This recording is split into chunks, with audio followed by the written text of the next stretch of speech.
So do you remember the big picture I read to you, all of Revelation in 3 minutes? Do you remember the section we're in, chapter 6, chapter 7, chapter 8? Lost humanity believes in evolution, denies the Bible, the Creator shows him his power. Earth dwellers who are worshiping earth, God allows these disasters to amplify. Let me show you the disasters real quickly. They start in verse 6. They're called the Trumpets of Doom. And God responds. First, God waits, it's silent, it's time to repent. God listens, it's time to pray. Now God responds, watch out, it's coming. And basically, Revelation 8, and I'll turn back there, is just an enlargement of what we read.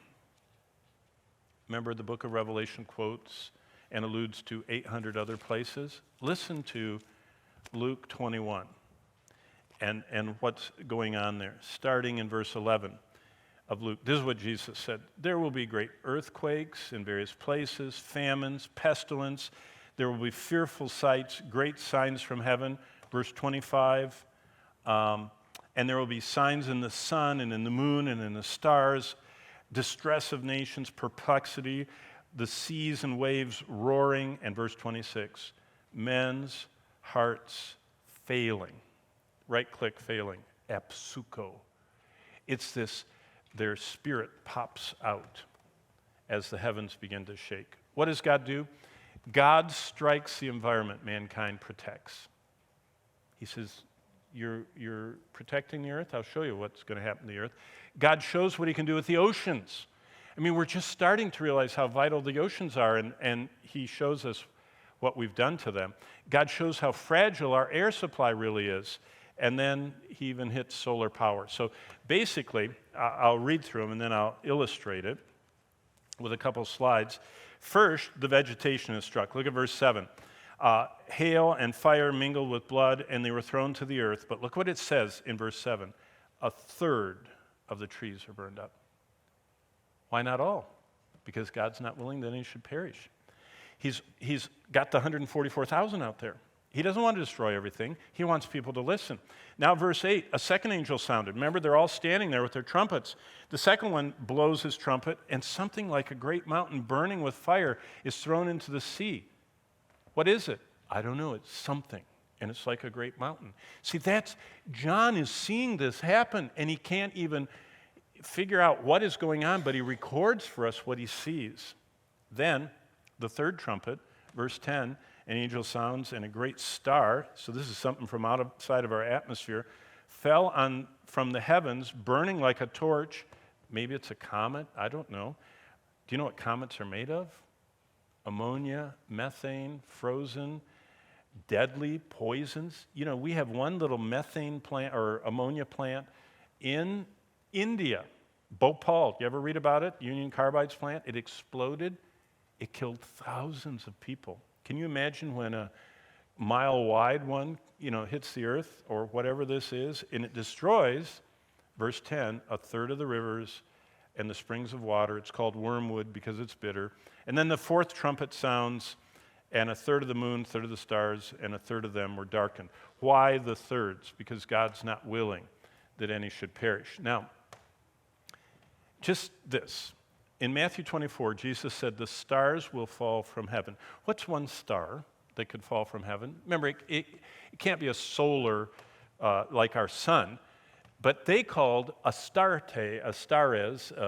star. Anything in the sky was a star to them, whether it was a planet, whether it was a literal star, whether it was something else that was moving around, a near-Earth object.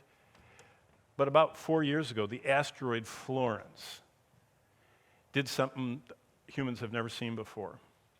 Here's the Earth, I'm the moon, an asteroid went between the Earth and the moon. They went. They've talked about these extinction-level events. One of those asteroids hit the Yucatan and caused the dinosaurs to all die. That's a very prominent theory.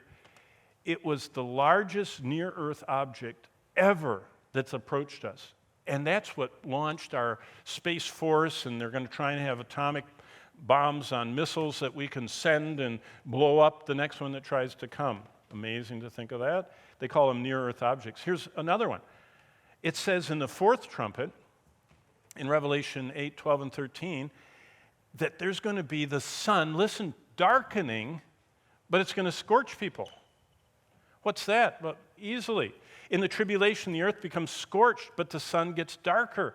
It could be massive sunspots. It could be what we're seeing now. Have you noticed in the news all the aurora borealis? Do you know what that is? That's when all the cosmic rays are coming from the sun, striking our furthest out, radiate the belts that support the Earth's protection, and it causes them to glow because they're getting hit with this plasma. Well, during the tribulation, God ramps up the sun, and it starts ejecting the coronal ejection. So basically, what we're seeing in chapter 8 is the first trumpet, a third of the trees and grass are burned. God leaves some for life to persist. This mountain of fire, the wormwood hits all the water. Then he dials back the sun. But that's not even the worst. Next hour, after our break, we're going to even have time for questions, so good. Look what happens here. Woes. They're worse.